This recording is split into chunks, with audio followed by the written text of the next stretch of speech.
could you please first tell us your name for the video? My name is Bonnie Bohlen, and I'm with Putnam County Environmental Council. Okay, all right. As you probably heard earlier, we're just trying to collect memories from people about the Ocklawaha River, the North Florida environment, the barge canal, that sort of thing. So could you first tell us more about your involvement with the council? My involvement with the council is because I do a lot of activities on the water, and we are concerned about the quality of the water, the plants, animals, and people that use the waterways, and we're afraid they're going to diminish, and we don't want that. Good. Okay. Cool. Yeah. And we're working toward those. Those are our goals. Okay, that's good. What's your experience with the Ocklawaha River? How do you know it? We've been on the Ocklawaha many times paddling and with motorboats also. Okay. My influence with the river is basically with people that I am in the council with that are concerned about certain areas of the river and their quality of the water, and also our environment there, and that's a big main purpose for us to be here today. That's what Rally for the Rivers is all about. Yeah. And it's not just the Ocklawaha, it's our whole river system, our whole Florida, and the world. Okay? Yeah. I am from the St. Augustine area. I was born and raised in St. Augustine. My mother was born and raised in St. Augustine. My father was raised there, as most of all of my other aunts and uncles. So we have a large population that have lived off the land when I was younger for years and years. We fished, and we went and got oysters and clams. We were able to, wildlife was very plentiful. I've been many times hunting in the woods with my dad.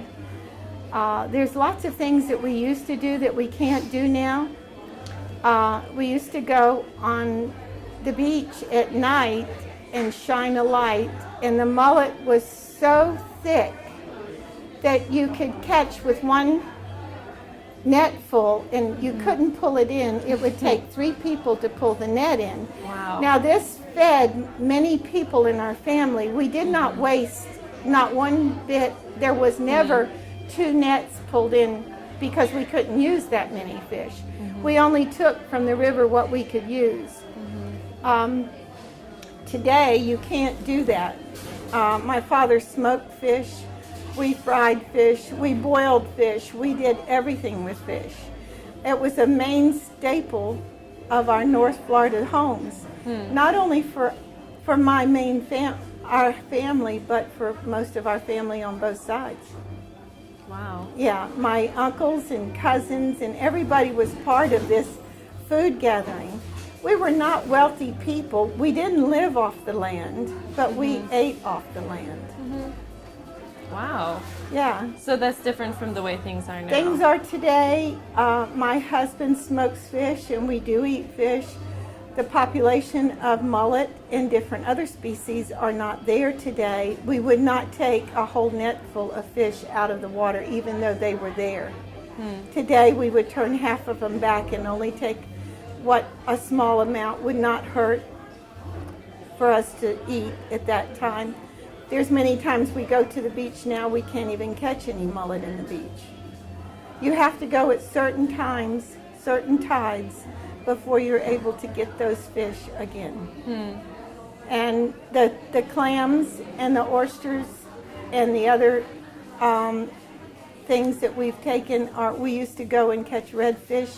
You could go in 10 minutes and everybody would have a redfish on. We'd put them in the boat and we'd go home and eat them.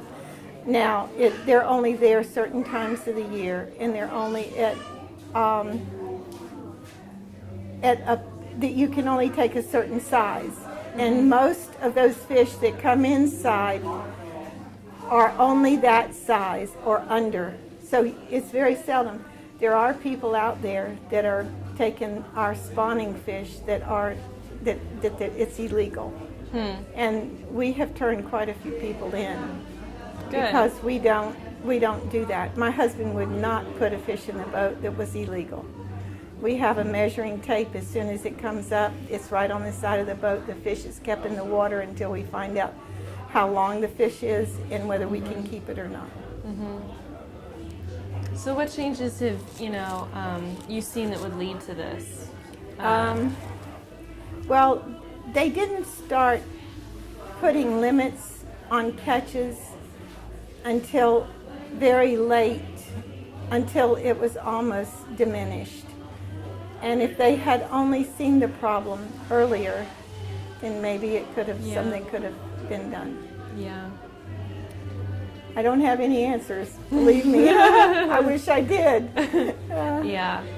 I've seen the beach erode, but that's a natural process.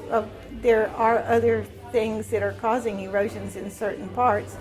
But I have seen, I've seen things in my lifetime where roads have been completely washed out. I've seen hurricanes come in and take houses down. I've seen northeasters come in and change the whole front of St. Augustine Beach. And it needs to be recognized. I think this is a natural phenomenon, and I think it's been happening over many a year. But the acceptance of these things that are changing needs to be aware. People be aware of these things. Yeah. I think it would be. That's why we're here. Yeah. That's really good. Okay. Those are just the questions that I have for you. Do you have any other special memories you want to share? Ah, memories. Yeah. Wow. How much time do I have?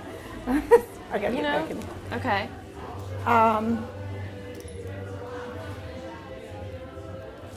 I can't. No. Well, the sand dunes used to be so high.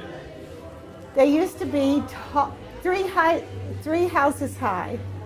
They used to be so dense with sea oats that was just, you could, for miles and miles, you could hear them in the wind. Wow. It was beautiful. We have rabbits and snakes and lizards and everything you could think of living in these sea oats all along underneath the walkways and everything that you walk over to the beach. You just don't know they're there, but they're there. And it's really a shame that that habitat has been diminished also. Those are one of the main things. I think we need control over our beaches and over our waterways, but too much control keeps the little guy, the guy who doesn't have money to put $5 to the ticket guy to go on the beach. I really think there ought to be some kind of a balance with that, because there's been many a time in my pocket that I had to park and walk. And I know there's lots of people with kids that would love to ride down on the beach that can't. When I was a kid, my dad wouldn't pay to go on the beach for nothing in the world. You couldn't get him to pay. Of course, back then they didn't do that. And I understand the reason why they pick up the beach. There's a lot more population than what there were when I was younger too. So. Yeah. Well, thank you. Well, thank you. I enjoyed it. It's really nice to meet you. Yeah, same here.